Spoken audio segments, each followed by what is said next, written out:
Ça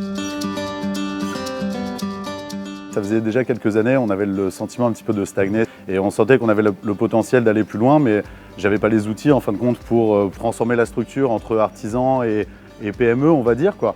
Et c'est vrai qu'il y a eu cette rencontre avec Laurie qui m'a vraiment aidé à avancer dans ce projet assez sereinement. Moi, ce que j'aime beaucoup, c'est qu'il y a une approche qui est super pragmatique, très concrète, très ludique et qui est accessible dans le bon sens du terme à tous. Et donc ça permet d'embarquer tout le monde, de créer une unité autour d'un projet, autour d'un sens commun.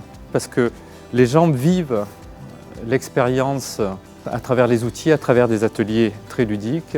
Et en vivant cette expérience tout ensemble, ça permet de nous raccrocher à un objectif commun. Je trouve que c'est un moyen effectivement pour un dirigeant de faire partager une vision avec une approche qui est très collective. Ouais, enfin, moi, ce que ça m'a apporté personnellement, c'est un équilibre par rapport à ma production. Laurie est arrivée, m'a dit, on peut faire comme ça, tu verras, ce sera mieux et tout et tout. J'ai dit, bon, quoi, on peut essayer. Du premier coup, j'ai accroché. On en est toujours à poste numéro 1, les cambans, où chaque chariot a sa fonction, la coupe, l'usinage, le vitrage. Voilà, chaque carré au sol correspond à ça et tout.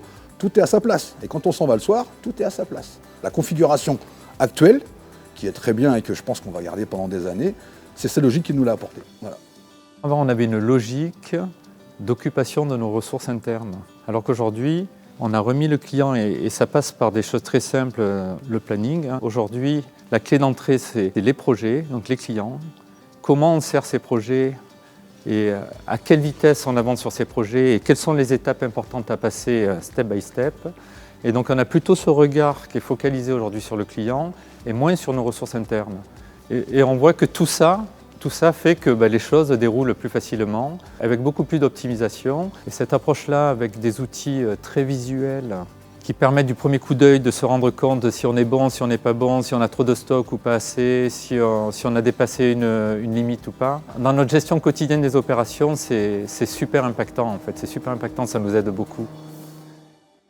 Moi, je gérais la boîte depuis le jour 1.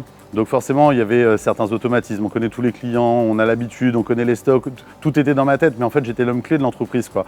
Et c'est vrai que c'était hyper important pour moi, déjà pour me développer, c'est-à-dire pour grossir en termes de chiffre d'affaires et de personnel, il fallait que je sois capable de mieux déléguer, de mieux organiser mon travail. Et du coup, le fait d'avoir vraiment un chemin de fer avec une logique dans notre manière de bosser, c'est-à-dire depuis l'appel téléphonique jusqu'à la facturation, c'était beaucoup plus facile pour un repreneur de s'imaginer reprendre les rênes de Sur-Mesure. C'est vrai que quand je suis arrivé chez Sur-Mesure, j'ai été séduit par l'organisation visuelle du site et ce qui avait été mis en place avant mon arrivée. Ouais. C'est super rassurant parce que effectivement l'équipe est essentielle, mais elle peut s'appuyer sur une méthodologie, sur des ça marche, sur des méthodes qui font que on sait toujours se raccrocher à quelque chose et on ne dépend pas uniquement du savoir-faire de telle ou telle personne, tel ou tel moment, quoi. L'approche avec ces logiques, ça a été de s'appuyer sur l'existant en essayant d'améliorer les choses. Donc il y a beaucoup de choses qui marchent bien au sein d'une entreprise. L'idée, c'est surtout de les conserver. Mais par contre, venir travailler sur les petits points de blocage, les goulots d'étranglement, les choses qui marchent un petit peu moins bien, de faire en sorte qu'on embarque tout le monde pour aller vers une capacité de production accrue et une capacité à bien faire les choses du premier coup.